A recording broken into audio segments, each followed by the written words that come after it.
camino tarde, ya tengo hambre. Este plan tengo marcado, ya son mis soldados. Es más bonito que el traitado, no te lleves mala suerte.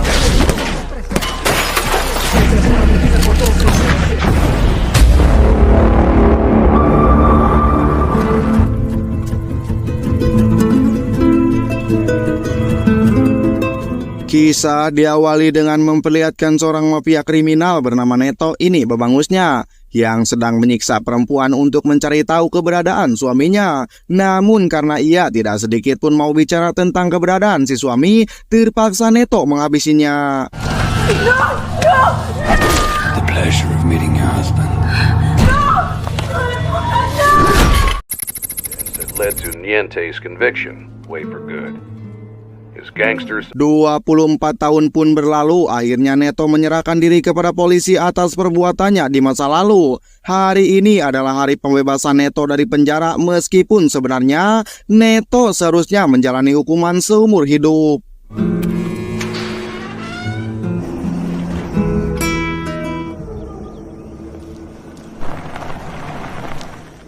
Where do you want to go?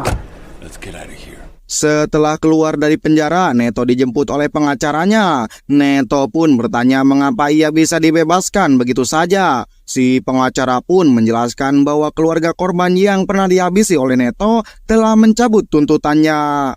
No parole, no supervision, along a judge to take down his statement, which is what I've done.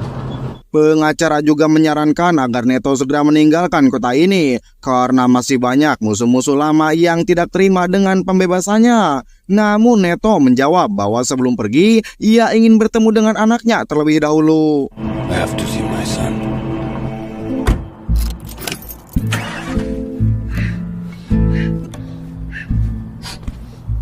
Saat Neto sedang berada di penginapan, tiba-tiba alarm mobilnya berbunyi. Ketika Neto keluar untuk memeriksanya, ternyata ada sekelompok polisi yang datang dengan maksud untuk menghajarnya.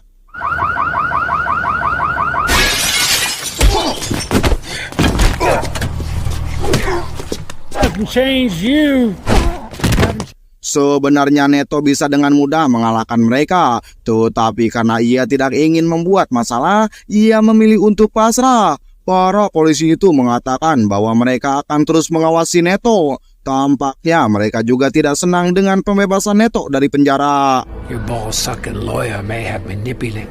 We can be watching you closely, boy. That's for God. Keesokan harinya Neto pergi ke rumah mantan istrinya yang bernama Yuli. Yuli terlihat tidak senang dengan kedatangan Neto dan langsung mengusirnya. Namun Neto menjelaskan bahwa ia hanya ingin bertemu dengan putra mereka. Akhirnya Yuli pun mengizinkannya masuk. I'd like to see my son. 5 minutes. Thank you. Inilah putra Neto yang tampak gembira melihat ayahnya sudah dibebaskan. Dia sangat menyayangi ayahnya. Terlihat dari kebiasaannya yang sering menggambar wajah sang ayah. So, what was prison like?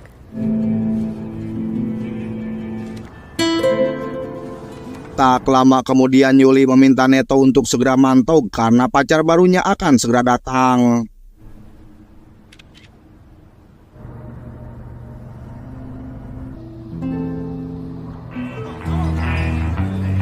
Malam itu Neto pergi ke sebuah bar untuk bertemu dengan kelompok lamanya. Di sana ia bertemu dengan sahabatnya yang bernama Samsul yang merupakan pemimpin kelompok tersebut.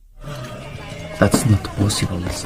Di sini Neto menyatakan keinginannya untuk keluar dari geng dan pergi jauh untuk menghilang. Awalnya Samsul menolak karena menurutnya bergabung dengan geng sama seperti darah. Jika Neto ingin keluar, maka darah itu harus tumpah dari tubuhnya. Blood out. Which side you want to be on this? I'll give you a pass. But you can't. Pun karena Samsul memahami karakter Neto, akhirnya ia terpaksa merelakannya untuk keluar dengan selamat. She has a new boyfriend. Down south. Not. Keesokan harinya kita akan diperkenalkan dengan seseorang bernama Vincent, ketua mafia yang menguasai wilayah timur. Saat itu Vincent terlihat sedang menyiksa seseorang yang dianggap telah mengganggu bisnisnya. Miguelito! First you're... Finally. I pray. Tak lama kemudian pacar Vincent yang ternyata adalah Yuli, mantan istri Neto, mendekatinya. Karena Vincent tidak ingin diganggu, ia mengambil uang dan menyuruh Yuli untuk segera pergi dari tempat tersebut. Here's your cash. Adios now. Di balik itu, ternyata Neto dari tadi telah mengawasi mereka. Fuck off. Malam itu setelah Neto membeli makanan, tiba-tiba sekelompok gangster menghampirinya dengan niat menghabisinya. Namun hal itu seperti mengirim domba untuk menghadapi serigala, karena Neto jauh lebih tangguh dibandingkan dengan orang-orang tersebut.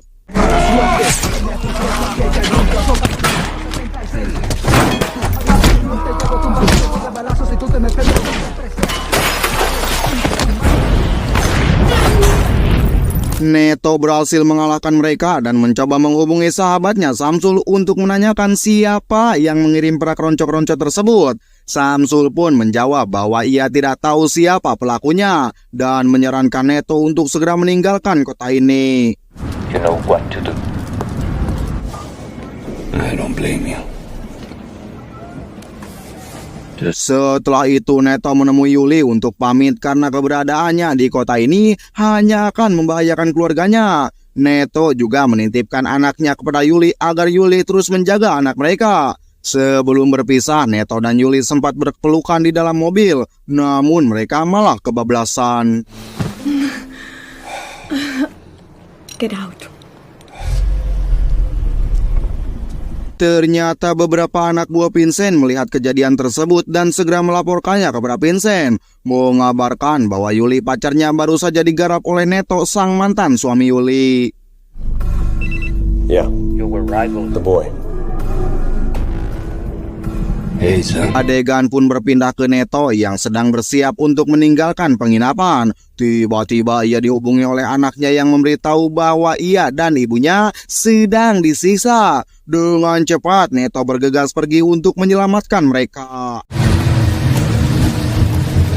Sementara itu Neto diikuti oleh seorang polisi yang pernah mengajarnya. Setibanya di rumah Yuli, Neto menemukan bahwa mantan istrinya tersebut telah pupus. Julio. You see, actions have consequences. Tak lama kemudian anak buah Vincent muncul sambil menodongkan senjata. Neto berusaha melawan untuk menyelamatkan anaknya dan tiba-tiba Bury him.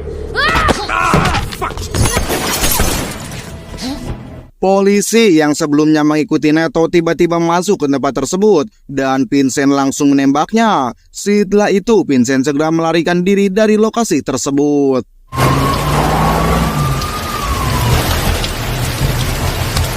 Tak lama datanglah para polisi lain dan sempat melihat Neto melarikan diri. Dalam kejadian itu pengacara Neto menginformasikan bahwa Neto kini menjadi tersangka atas kematian mantan istrinya serta satu polisi yang tewas di TKP. Hal ini disebabkan oleh fakta bahwa para polisi hanya melihat Neto berada di lokasi kejadian. The whole force seems to have a bit of a hard on for you. Mengetahui hal itu, Neto sama sekali tidak memperdulikannya dan hanya fokus pada upayanya menyelamatkan anaknya dari Vincent. Pengacara kemudian memberitahu bahwa Vincent memiliki hubungan bisnis dengan seseorang bernama Dodi yang merupakan penjual senjata ilegal. Kemungkinan besar Dodi tahu keberadaan Vincent saat ini. Jika Neto ingin menemui Dodi, ia harus pergi ke klub malam bernama Homer Bar. A fucking number. Before these psychos kill me. Keesokan harinya Neto berangkat ke arah utara menuju klub malam yang disebut oleh pengacara.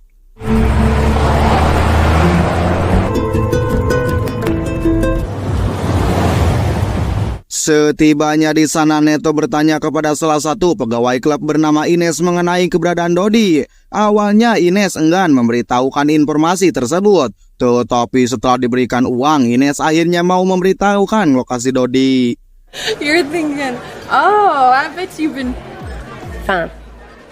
Abbeville, Armadillo, Daynada, John. Setibanya di rumah Dodi, Dodi bertanya apa yang diinginkan Neto. Neto berpura-pura ingin membeli senjata dalam jumlah besar. Guns. But this one's not for sale. Saat Neto sedang memilih senjata, Dodi akhirnya menyadari bahwa Neto adalah seseorang yang sedang diburu oleh kelompok Vincent. Setelah mengetahui hal itu, Neto segera menghabisi anak buah Dodi dan menembak kaki Dodi.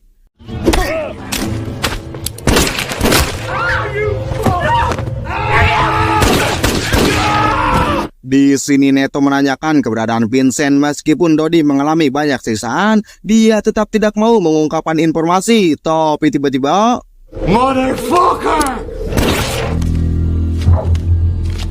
kemudian Neto mencari petunjuk mengenai keberadaan Vincent di rumah Dodi dan menemukan sebuah brosur yang menyebutkan bahwa Vincent sedang menjalankan bisnis propertinya di Meksiko.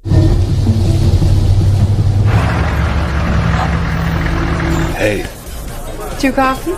Setelah itu Neto kembali ke klub malam untuk menemui Ines si pelayan klub. Saat akan berbincang dengan Ines, Neto melihat sekelompok orang yang terus memperhatikannya. Neto kemudian mencoba memancing orang-orang tersebut menuju toilet umum dan tiba-tiba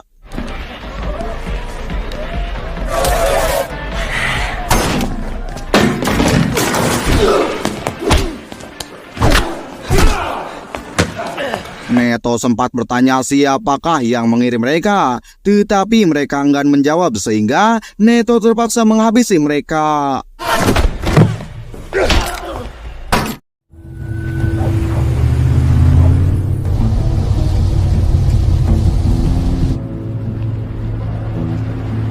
Setelah kembali menemui Ines, Neto menawarkan pekerjaan agar Ines berpura-pura menjadi istrinya untuk membantu melewati perbatasan Meksiko. Ines pun setuju dengan syarat pembayaran yang setimpal. Are you okay? Yeah, how are you? Yeah? Yeah. Pretend. Like real wife. How about 1,000? Malam itu mereka berdua segera berangkat dan berhasil melewati perbatasan tanpa menarik perhatian petugas. It's driving me crazy. You understand? Sure thing. So I'm thinking that $1,500 sounds like a more appropriate. You know what, let's make it 2,000.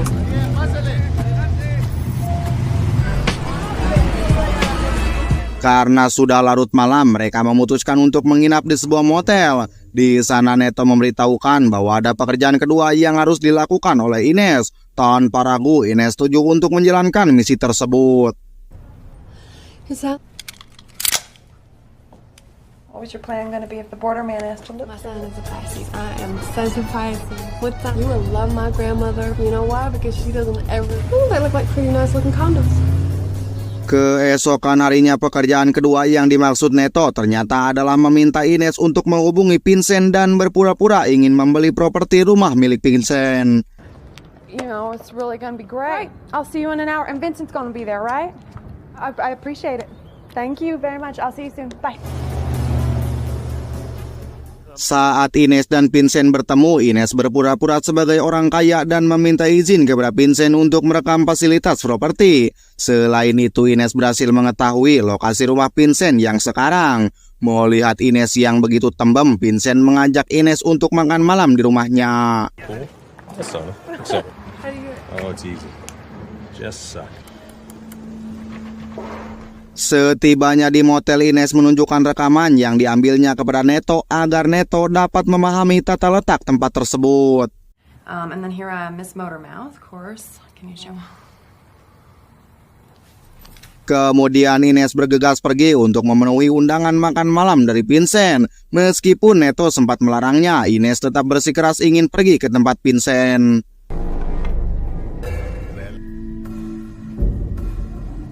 Setibanya di rumah Vincent, Ines disambut dengan baik. Namun di suatu waktu Ines dipukul karena ternyata Vincent sudah mengetahui bahwa Ines mencoba menipunya. Aren't you sweet? I need to use the bathroom. Sit. Vincent pun bertanya siapa yang mengirim Ines. Namun Ines tetap tidak mau mengungkapkan informasi. Karena itu Vincent memutuskan untuk menyiksanya. Beruntung Neto datang tepat waktu dengan cepat mengalahkan semua penjaga yang ada di tempat tersebut.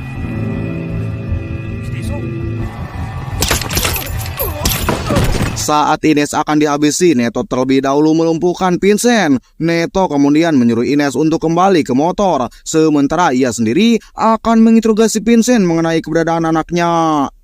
Setelah menerima beberapa tekanan dari Neto, Vincent tetap bungkam. Karena itu, Neto terpaksa menggunakan metode ekstrim untuk menginterogasinya. You know that during the Inquisition, often up.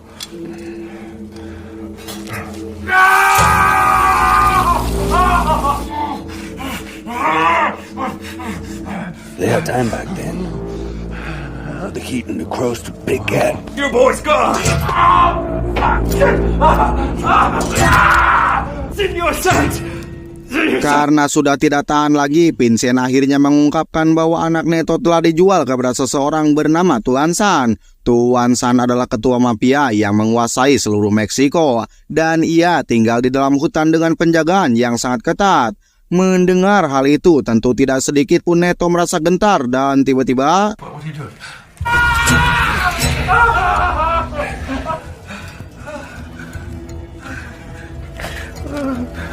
Right now. Sebelum kembali ke motel, Neto menghubungi Samsul, sahabatnya sekaligus ketua kelompok sebelumnya. Neto meminta Samsul untuk mencari informasi tentang identitas Tuan San yang saat ini menculik anaknya. Thanks. Comunícame con el señor Sanz. Sesampainya di hotel, Ines sangat berterima kasih kepada Neto karena telah menyelamatkannya. Bahkan ia juga sekarang nampak menyukai Neto.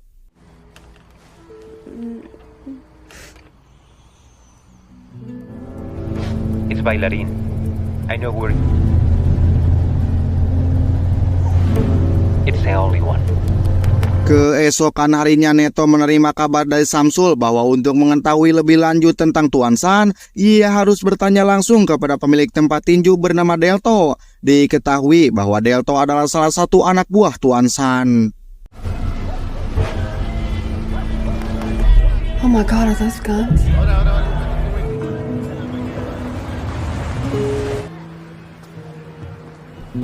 Sebelum memasuki tempat tinju, Neto terlebih dahulu mengantarkan Ines untuk pergi karena ia tidak ingin melibatkan Ines lebih jauh.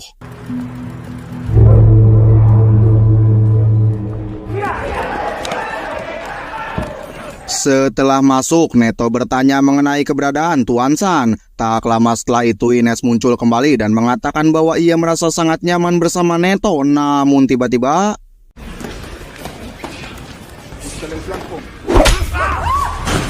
Neto menyadari bahwa ia sudah berada di dalam mobil yang sedang menuju ke markas Tuan San. Setelah Neto memeriksa lokasi tujuan mereka lewat GPS, tiba-tiba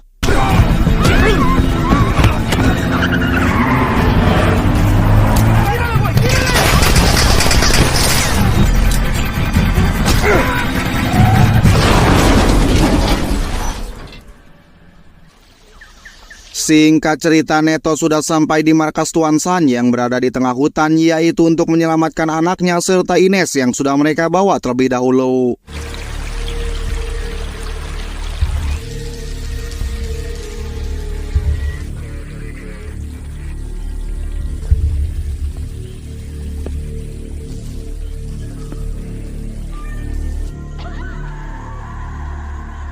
Neto masuk secara diam-diam ke dalam markas, tetapi tampaknya tidak ada penjagaan di sana. Setelah menyusuri beberapa tempat, ia akhirnya menemukan rekaman di monitor yang menampilkan Ines sedang ditodong senjata. Tiba-tiba Neto ditodong senjata dari arah belakang.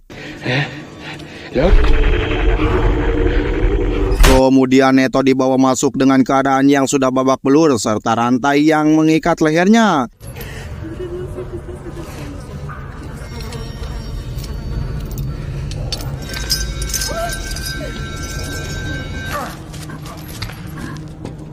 Tak lama kemudian datanglah Tuan San dan ini babangusnya.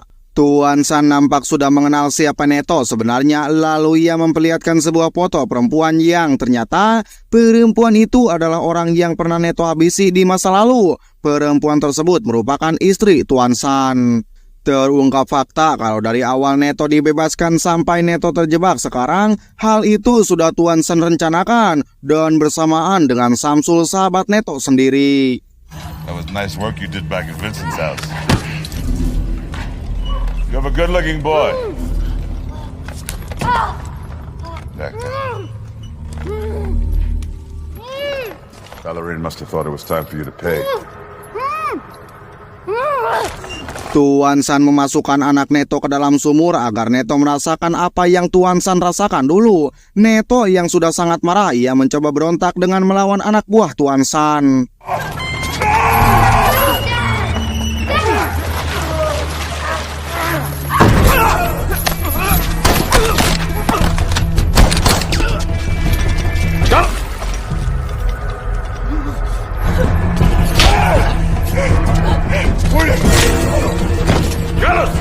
God damn it.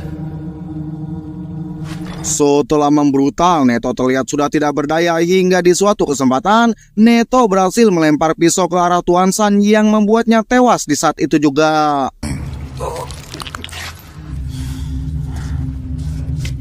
Setelah itu Neto membawa anaknya yang sudah meninggal keluar dari tempat tersebut bersama dengan Ines.